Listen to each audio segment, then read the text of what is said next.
I found this really interesting. Let me just borrow from the John Mark Comer book and give you a brief history of speed. We all know our world has sped up to a frantic pace. You feel it in the air, you feel it on the 401. But as far back as 200 BC, people were complaining about this new technology and what it was doing to society. You know what it was if you've read Comer's book. Here's the quote from the Roman playwright Plautus. "This sundial that cuts and hacks my days so wretchedly into small portions." This new technology of the sundial. Fast forward to the monks in the 6th century, and Benedict organized the monastery around 7 times of prayer each day. And then in the 12th century, monks actually invented the mechanical clock to accurately call the brothers to prayer. But most historians point to the year 1370 as the turning point in our relationship with time. That's the year the first public clock tower was erected in Cologne, Germany. And before that, time was, you could say more organic, more felt than telt. It was linked to the rotation of the earth and the 4 seasons, and you went to bed with the moon and you got up with the sun. Days were long and busy in the summer, and they were short and slow in the winter. There was a rhythm to the year, to the day. These were agrarian rhythms, right? The farmer's hours. And but the clock changed all that. It created artificial time, if you will. It created working 9 to 5. What a yeah, that's good. The control I have with this. We stopped listening to our bodies. We started listening to alarm clocks, and whether or not our bodies were actually done resting. One historian put it like this as to the invention of the clock. He says, "Here was man's declaration of independence from the sun, only later to find he had accomplished this mastery by putting himself under the dominion of a machine with imperious demands all its own." The clock has imperious demands all its own, doesn't it? And then in 1879, you had Edison and the light bulb, which made it possible to stay way up after dark. Brace yourself for this stat. Before Edison, the average person slept 11 hours a night. Ever read biographies of the great men and women of church history who got up at 4 a.m. to pray, John Wesley and Charles Spurgeon and St. Teresa. And I'm like, oh, how spiritual are they? I could never get up at 4 a.m. until you realize they went to bed at 7 p.m., like before Jeopardy is even on. And, after 9 hours sleep, it seems a little less spiritual sacrifice, doesn't it? But now in Canada, at least, we're down to 7 hours a night average. Could that be part of this cultural exhaustion that we're feeling? And shortly after Edison, technology, really accelerated our relationship with time, started creating these so-called, time-saving devices, the thermostat in cars and takeout and email and AI and programmable coffee pots and laundry machines, dishwasher machines, microwaves. So answer me this. Why do most of us feel like we have less time, not more? What gives? I mean, these devices actually do save a lot of time. So where did all this saved time go? Well, it turns out we just spent it on other things. It's funny to me to look at the predictions from the 1960s, the sci-fi writers and the futurists. They thought by now we'd be working way fewer hours. They thought by 1985 we'd be working 22 hours a week for 27 weeks a year. Everybody thought the main problem of the future would be too much free time on our hands. I like the lack of imagination that, the future is just sort of giant television floating in the middle of a 70s living room. It usually, the opposite actually happened. Leisure time went down. We worked nearly 4 weeks more on average than we did in 1979. It used to be, culturally speaking, that leisure was a sign of wealth. People spent more money to be at the country club or sip mimosas while playing tennis. But that's changed. Busyness is now a sign of wealth and prestige. And not surprisingly, over that same period of time, we've witnessed the death of Sabbath in Canada. Even in my lifetime, some of you may remember, there were laws that forced businesses to close on the Sabbath. Anybody remember those days? Yeah, you're showing your age. There was a government mandated speed limit on the pace of life, you could say. The city would shut down at 6 p.m., 6 days a week, and it would shut down completely on Sunday, except for church. So imagine the big deal when this little store came along called 7-Eleven, the first chain to be open 7 days a week till 7 p.m. no less. Unheard of. I mean, the hours were right there in the store name. Now even the name doesn't make sense because most of them are open 24 hours. 7-Eleven open 24 hours. What? So in a matter of a few short years, Sunday evolved from a day of rest and worship to a day of what? Buy more crap, run errands, eat out, work. And I don't think we as a society slowed down long enough to ask, what is this pace going to do to our health, our mental health? And we certainly didn't slow down long enough to ask what this is going to do to our souls. Comer says that, in his opinion, all of this history reached a climax in 2007, when he says the history books will say this was a watershed year, on par with 1440, the year of the printing press. Anybody know what the big deal about 2007 was? iPhone. Steve Jobs released the iPhone. Oh, and by the way, in that same year, a little something called Facebook opened to everyone outside of colleges. It was the year of something we call the cloud. This upstart app called Twitter came on the scene. But let's save that particular rant for next week. So you have 7 more days to enjoy your phone before I ruin that for you as well. My point is this. In our culture, the word slow is usually a put down. If someone has a low IQ, we might call them slow. If the service at a restaurant is bad, we call it slow. When a movie's boring, we call it slow. So the message is clear. Slow equals bad. Fast equals good. But in this upside down kingdom of God, where everything's kind of on its head, hurry is of the devil. Slow is closer to Jesus. And Jesus is what love looks like in flesh and blood. So I would say very little can be done with hurry that can't be done better without it, especially our lives with God. We talk about having a walk with Jesus. It's not a run with Jesus. So if you're thinking, if only I had just a few more hours in the day, let me propose a radical thought to you. I'm not sure the solution is actually more time. What would you do with 10 more hours a day? The same thing most people would do, you'd fill them. The same thing people do when they get more money, by the way. They spend it and wonder where all the money went.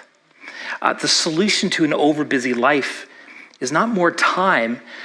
The solution is to slow down and simplify the time that we've been given. The same amount of time everybody has been given, by the way, to schedule our lives around what truly matters. See, we live in a culture that it wants to bypass limitations, not accept them.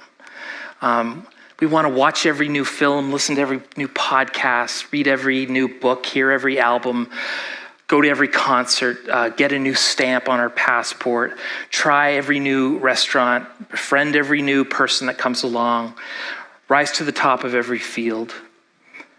Hashtag YOLO. What does that mean? Yeah, only the millennials and the Gen Z know. You only live once. Hashtag FOMO. What does that mean? Fear of missing out. Hashtag I'm so stressed I can barely breathe right now. I've got good news for all y'all, okay? Freeing news. You can't do it all. And neither can I. And so life is a series of choices. Every yes means 1,000 no's. What do I mean by that? Well, let me answer that with another book recommendation. It's called Essentialism by Greg McKeown. It's not a Christian book, but I think it's a brilliant book. And the thesis is really this. Instead of making just like a millimeter of progress in a million different directions, what if you made a tremendous amount of momentum and growth towards truly vital things? And some of that is learning to distinguish the vital few from the trivial many. And the hard part is learning to say no to everything except the essential. Because if you don't prioritize your life, someone will do it for you.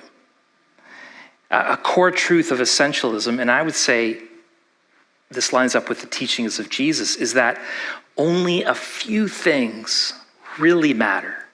More on that in a second. But my twin girls were born 4 months before 9/11. And it was hard not to think, what kind of world are we bringing our kids into? For those of you under 30, it's hard to overstate like how impactful 9/11 was for us, even up here in Canada. One day, you'll explain to your kids how crazy COVID was for our generation. But some of you may remember President Bush's speech to the nation a few weeks later. And so here's what the leader of the free world encouraged the nation to do. This was the best way to serve the nation, back on track. Anybody remember? Go shopping. Go shopping, because if we didn't go to the malls and buy a new pair of Nikes, somehow the terrorists would win or something. It's how we've been told to get out of other crises. You may have noticed, spend our way out of it. We got that message in COVID, CERB checks, don't just put them in the bank, spend them, get the economy moving. You mean if I get takeout from local restaurants, you're saying I'm kind of a hero? Then I'll do my part. And that's exactly what people did in the years and months that followed 9/11. They bought stuff. In fact, we bought so much stuff and borrowed so much money, the entire financial system crashed a few years later. By the way, I'm not suggesting that, George Bush's comment caused the 2008 financial crisis. I just find it interesting that often our solution to crisis, to be good citizens, is to go out and spend. And it certainly isn't just our politicians we're hearing that from. We're inundated with that message. Advertising. Look, we're educated, rational people. We don't think we're easily influenced, but it's also easy to forget that advertising is a form of propaganda. It's a multi-billion-dollar industry that is intentionally designed to lie to you, to get you to believe that if you'll only buy this or that product, then you'll be happy, or at least happier. And what they have to do is somehow bend logic backwards to make us think that our wants are actually our what? Our needs. But interestingly, as Western wealth and technology continue to rise, as the middle class begins to rise in places that in my lifetime were considered third world countries, many researchers are finding out that our collective happiness is not increasing. In fact, some studies indicate that as a nation's wealth goes up, its happiness goes down, or at least levels off. Something about the human psyche that quickly adapts to the new normal. Things that we categorize as needs today: a car, a phone, a daily multivitamin, electricity, running water. Those didn't exist until recently, and yet many generations were quite happy without them. And so what Comer in his book is advocating for, what I want to grow in, what I believe is a biblical principle, is the discipline or the lifestyle or the practice of simplicity. Simplicity. Let's define, first of all, what it's not. It is not a style of architecture. A modern home, with angular design and a nice black and white color palette. My favorite record producer is a guy named Rick Rubin. Yes, people have favorite record producers. I'm not weird, you're weird for thinking I'm weird. And he is this sort of LA pseudo-hippie Buddhist, with a really minimalist type aesthetic, not only in his music sensibility, but in his lifestyle. That's pretty cool looking to me. This is his house. Can you tell he doesn't have kids? My wife loves this uncluttered clarity, probably because I'm a tad more on the hoarder spectrum than she is, but that's not what I'm talking about this morning, especially considering it's a multi-million-dollar home in Malibu. I'm not talking about a vow of poverty. It's not about having a bare home and an empty closet and a joyless life with no freedom to enjoy material things. The whole goal is actually the opposite: more freedom, more joy. Simplicity isn't about living with nothing. It's about wisely, contentedly living with less. Thirdly, simplicity is not about organizing your stuff, cleaning out the garage every spring, buying a label maker. That's not what I'm talking about. God bless Marie Kondo. I might argue, though, if you need a Marie Kondo because you have so much stuff, you're not practicing simplicity. By the way, folks, this is not how I'm living yet, not by a long shot. But I think there's something worth chasing down in this idea of simplicity, particularly for a follower of Christ. Joshua Becker defines simplicity this way: the intentional promotion of the things we value most and the removal of everything that distracts us from them. Richard Foster was the first writer in my life to introduce me to the idea of simplicity as a spiritual pathway, a spiritual discipline. This is what he says: simplicity is an inward reality that can be seen in an outward lifestyle of choosing to leverage time, money, talents, and possessions towards what matters most. So notice that minimalism isn't just about money and stuff. It's about how you do life, how you do Christmas. And there is this intrinsic connection, I think, between simplicity and hurry. My desire today isn't to declutter your closet. It's to declutter our lives. God wasn't meant to kind of fit in the leftovers of your schedule. He's so much more worthy than being prioritized under things and RSPs and Black Friday sales. You might be thinking, isn't this rant just for rich people? Kinda. Poor people don't call it simple living. They just call it living, right? Poor people don't read books on minimalism. They pray for justice. But I will say, if you're here today, I say this with zero guilt. The odds are you're not technically poor. In a worldwide perspective, if you make $33,000 Canadian, you're in the top 10% of the entire world's wealthiest people.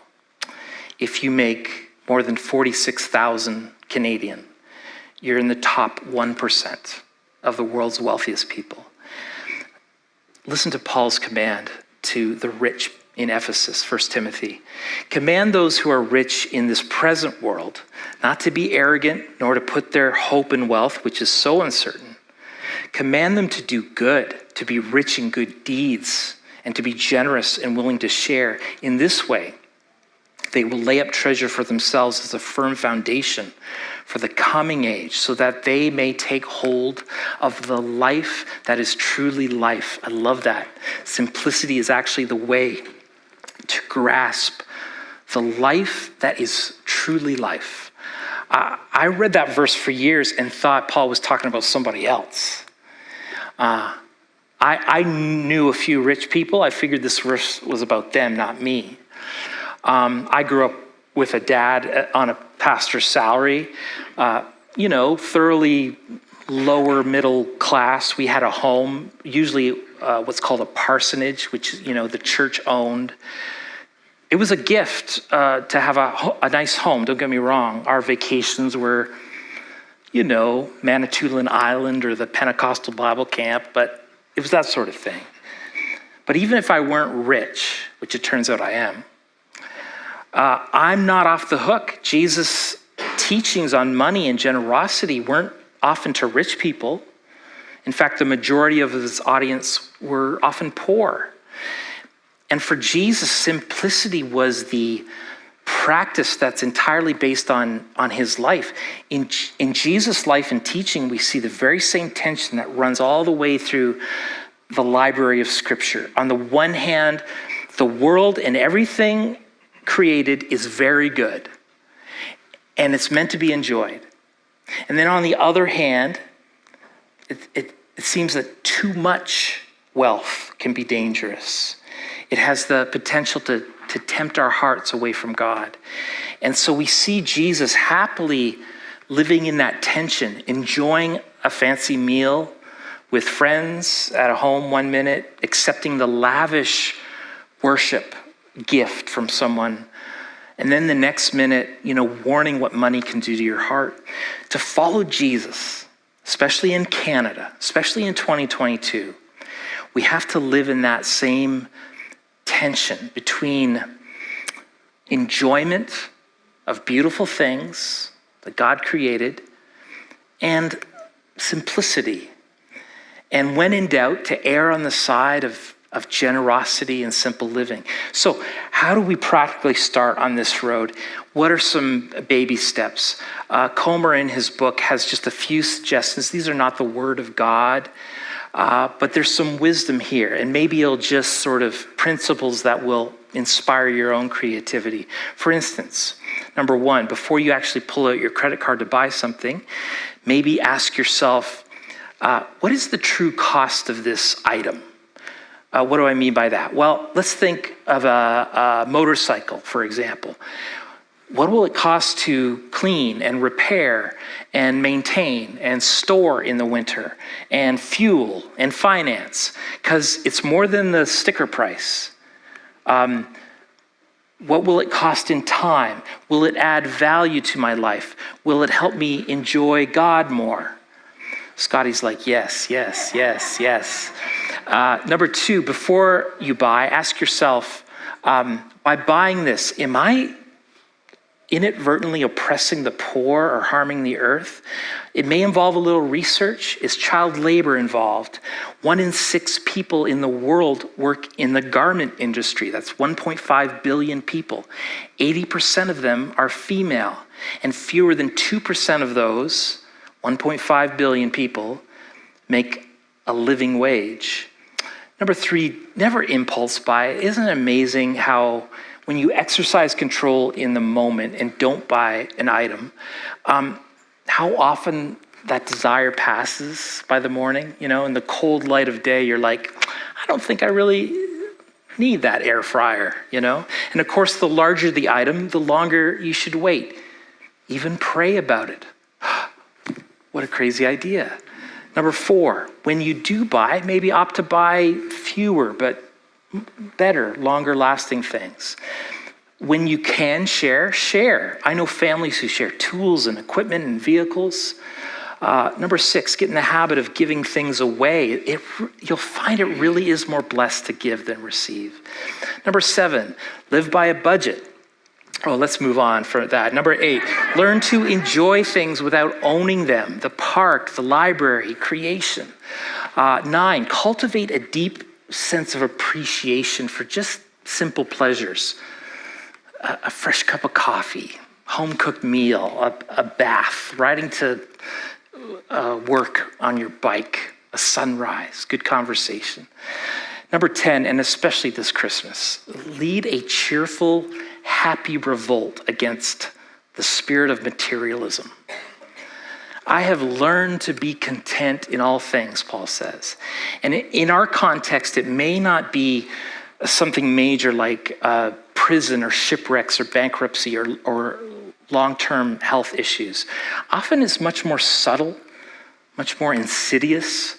There's this great enemy of the human soul called discontentment. Ecclesiastes describes it as chasing the wind. And all the hurry, all the stuff, all the distractions, all the influence, all the popularity and power are not going to scratch that itch of contentment for you. The kingdom we're called to is so countercultural than the life of the GTA. I have enough. I really do. I guess I'd like an electric bike, a Vespa, a resort vacation. I think I'm learning, though, that those things aren't really the solution to my soul itch. We saw in the drama a pretty accurate depiction of what folks are striving for and what's not satisfying them. What I really need is time to enjoy what I've already been given and to enjoy it with God. That's the idea of Sabbath. Yeah, enjoying God. If you want to break free from the heavy yoke, a yoke of consumerism, outdoing yourself, outdoing last Christmas, feeling overwhelmed. In fact, if you want to really stick it to the man, take a day, maybe just one day, and don't buy, don't sell, don't shop, don't surf the web. And instead cultivate a real enjoyment of so-called, simple blessings. A meal with friends, a walk in the forest, watching the beauty and grace that is Connor McDavid on skates.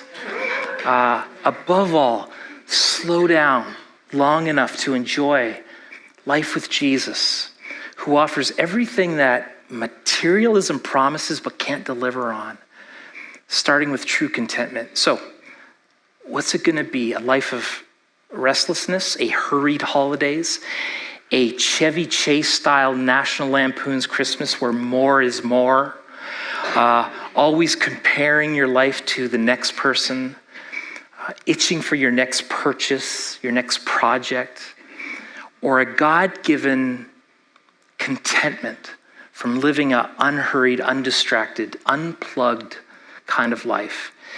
In the years to come, do you think life is going to get slower or faster? Faster, I imagine. More hurried, more soulless, more emptied.